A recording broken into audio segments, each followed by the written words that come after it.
President Biden and Kamala Harris claiming democracy is under attack a full year after January 6th. And the speeches were music to the ears of liberal news anchors who lapped up every word.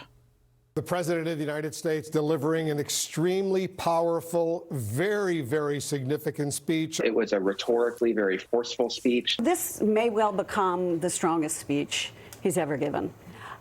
It was from the heart. This was the clearest dissection of Trump's big lie we've heard from President Biden. This speech by President Biden was really a remarkable one. Extraordinary remarks up at the Capitol. The most powerful and consequential speech of his presidency to date. If you think that speech was partisan, then you believe the former president's lie. And I wonder what the media will think of this cringeworthy moment. We're privileged to have a contribution from one of the great creative talents of our time, Lin-Manuel Miranda. May his beautiful words be an inspiration to us. I call your attention to... A new year brings hope for the future, new energy to face the tasks ahead of us, and a renewed promise to strengthen the foundations of our democracy. Dear Theodosia, what to say to you? You have my eyes, you have your mother's name. Not a parody, very real. Greg? Yeah, you know, this is basically Christmas at CNN. You know, it's like all their show producers just got free subscriptions to Barely Legal, you know? And you got to remember, they were bragging about their ratings the day after the riot. They weren't expressing outrage. They were expressing excitement that it was the biggest ratings day ever because they realized that their success is predicated on Americans being at each other's throat. We've talked about this. Division is what pays for their so-called news division, and it helps pay for Tubin's porn and Stelter's hoagies. So CNN has to go all in on this because they're in a huge mess. They have, you know, multiple anchors accused of sexual harassment. They're like two producers accused of alleged, like, deviant pedophile crap that would make John Wayne Gacy blush. So they have to instead obsess over, hey, did Fox News call it an insurrection or not? Well, we haven't called it an insurrection because no one's been found guilty of it. But I understand why you'd be chasing that idea. Lastly, again, I go back to the coordination factor. You got the New Republic, USA Today, AP, Hollywood Reporter. They're all doing stories in which the media is interviewing the media.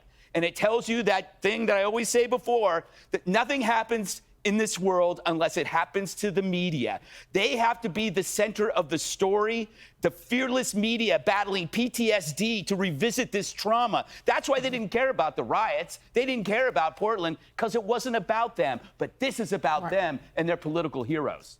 And Dana, this is the only story that isn't bad for Democrats. So the media, again, it's kind of a circle. They just keep peddling it. It's like, who came up with the big lie? Was it the Democrats or the media? They just keep repeating it. Well, I agree it was a strong speech. I mean, he obviously put some time into it, and they rehearsed it like it was a teleprompter speech. They had it this organized. He wasn't even late to give this speech. I mean, we got the 2-minute warning just as 9 o'clock started this morning. I mean, that's when you know that they are ready to basically orchestrate the whole day, including Lin-Manuel Miranda, for example.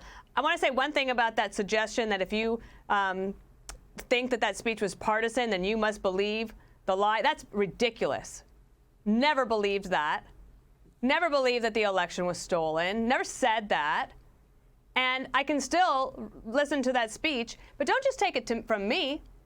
When Biden left Statuary Hall, he walks out. 2 reporters are there. They shout 2 questions to him. The first 2 questions were about why he gave such a divisive speech. Okay? So maybe you think those reporters believe the big lie, I guess. I don't know. That was kind of ridiculous. I also want to mention one other thing. There's something that all of these reporters are missing, and that the answer to making sure this never happens again is right there for the Democrats taking, because the Republicans have come forward and said, we want to clarify the Electoral Count Act, how it's done. It's called the Electoral Count Reform Act, which would clarify the language so that it's not ambiguous at all, so that this could never happen again. Mitch McConnell said, we're ready to do this today. President Biden could have said today, take him up on it. In fact, I'm going to stop by his office on the way out of here. We can work out the details. We could have that done by Monday. Right. But instead, they want to do full self-federalization of voting rights, which is obviously not going to pass, and it's going to just end up hurting them in the long run. Instead, Harold, they had to shoehorn that ghastly lip sync in, which did look like lip syncing from part of the cast of Hamilton. Yeah, that was a little odd. But I do think, you know, I think it's hard for any news organization to legitimately make claims complaining about bias. I mean, I think we all at some point practice it a little freely. I think perhaps on today, there's probably more pent-up resentment around it because the issue is such a serious one. It probably would have been better if the president had not given such. I thought there were elements of the speech that were a little more divisive than need be, but I thought the speech overall was a powerful one. I think Dana's right. You could disagree with the speech and not believe that the election was fairly and rightly won by Joe Biden. I do hope that one of the things we take away from all this is one of the lessons we learned just earlier, late last year rather, when we saw elections happen in Virginia and New Jersey, and voters went out and cast their ballots for the persons they wanted to represent them as governor. And Democrats didn't fare well. That's how you, in a democracy, in a republic, that's how you show politicians that they're not performing the way you want them to perform. So I hope we take that lesson from today as much as anything. Jesse, wrap us up. January 6th is the left's new July 4th. They can have it. I'll celebrate America in the summer with the rest of the normal people. Joe Biden famously said of Rudy Giuliani, guy says three things: noun, verb, and 9/11. Now he's guilty and all his team. Noun, verb, January 6th, because what else are they going to talk about? They can't report the real news about inflation and COVID closing down schools and open borders. Real news hurts Democrats. Only the fake news helps the Democratic Party. They have to resuscitate the bad guy because the hero, Joe's, not getting the base fired up. I saw a transcript from a show on MSNBC for the whole year. They mentioned Donald Trump's name over 11,000 times.